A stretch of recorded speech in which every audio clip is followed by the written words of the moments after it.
Hey everyone, Tristan here. Let's talk about the best audio purchases I made this year in 2020. It wasn't really a lot. I'm generally pretty happy with my setup, so didn't feel like I needed a lot of extra equipment or anything in 2020 in terms of audio.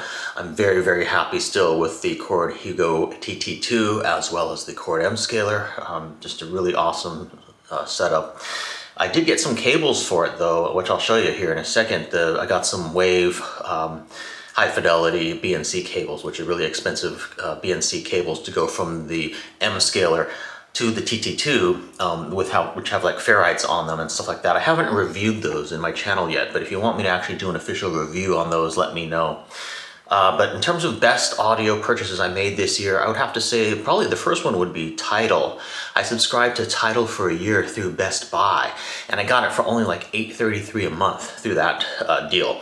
So that was a good deal, and I've been very happy with it, and definitely happy to drop Qobuz.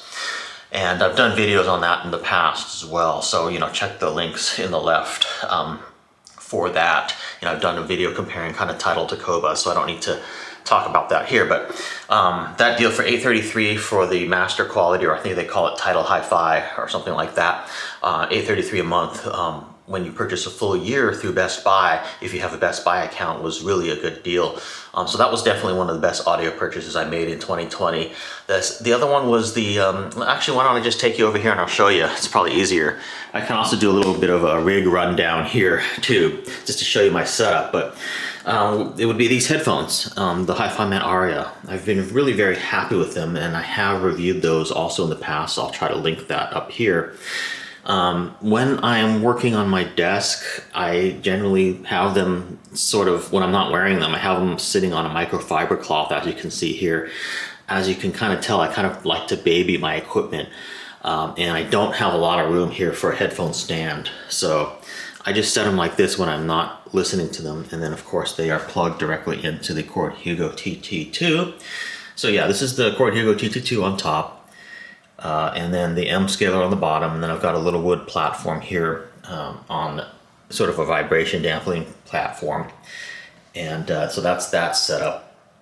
And these are the cables right here, those Wave high fidelity BNC cables. They're very expensive cables, but I got a used demo pair for a lot better price. And as you can see, I kind of have to support them here with these supports, with this books and cards and all that kind of stuff, because I don't want to weigh down my BNC jacks.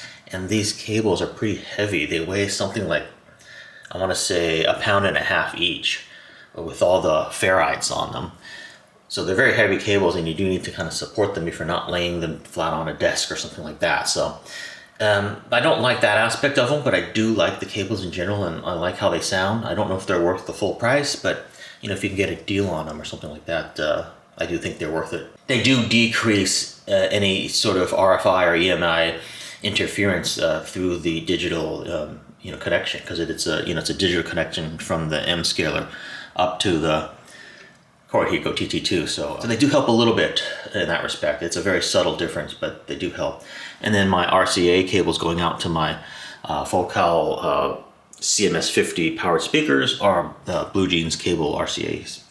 So yeah, the HiFiMan Aria is probably one of the best purchases I made in 2020 in terms of headphones. I'm really enjoying them a lot, and no real complaints with them. I mean, yeah, some people say the HiFiMan build quality is not that great, and I would probably tend to agree with that, but from what I understand, their drivers are certainly pretty reliable, and certainly more reliable than something like Audizee's. And the comfort on them is really great, and I love how they sound. They just sound really great. So refer to my review of those, for that.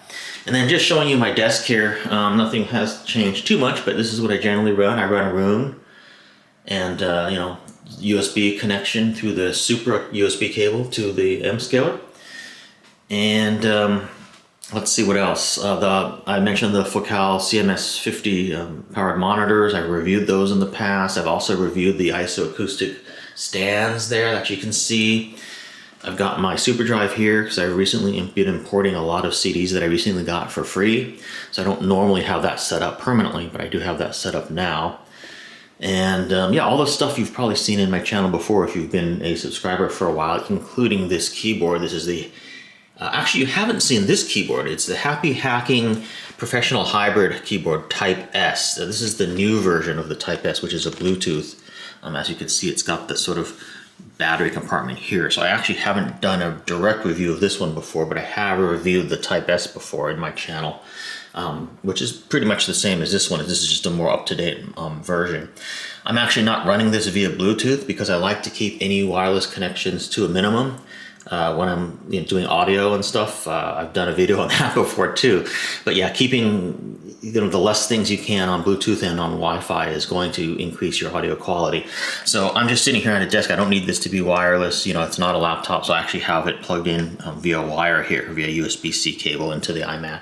And then I recently got this wrist rest. This is kind of cool. It's actually from Happy Hacking Keyboards. And it's pretty nice. I really like it. It's walnut and it kind of matches the desk, but it has this kind of nice accent lines to it as well, so that's really nice. And then these things you're looking at, these pads, are actually just cork mouse pads, or cork. I use them as kind of trivets though, like when I'm eating at my desk or have a drink on my desk. I don't want to put it directly on my solid walnut desk, so I just put them on these cork trivets. And I was using mouse pads before, like regular mouse pads, but I actually like the cork because it's more natural and it doesn't off gas, like VOCs into the environment. So that's why I like cork. So that's what these are. They're just cork mouse pads. I can actually put a link in the description field for these. You can get them on Amazon. And this is also a cork mouse pad too. And I just have that here because when I'm using the Apple Magic Trackpad, my palm kind of rests against the desk. And over time, that can actually just sort of stain or mar the actual wood, the actual walnut. So I just have this here to protect against that. So my wrist is actually resting here against the cork mouse pad as opposed to against the desk. I don't know. I probably don't really need that, but I'm just a little bit cautious on that. I just don't want to ruin the finish of the. This is actual solid walnut, so I don't want to ruin that finish. So, although this is solid walnut too, and my wrist is resting directly on here, so. But this is a lot cheaper than the actual desk. So, so anyway, this has just been my impromptu video of. My best audio purchases of 2020. Happy New Year's, everybody. Here's to a much better 2021. And thanks everyone for being a subscriber. I really do appreciate it. So I'll see you in the comments field, and I will also see you in 2021. Give this video a thumbs up if you thought it was cool. If you thought it sucked, give it a thumbs down. See you in the comments field.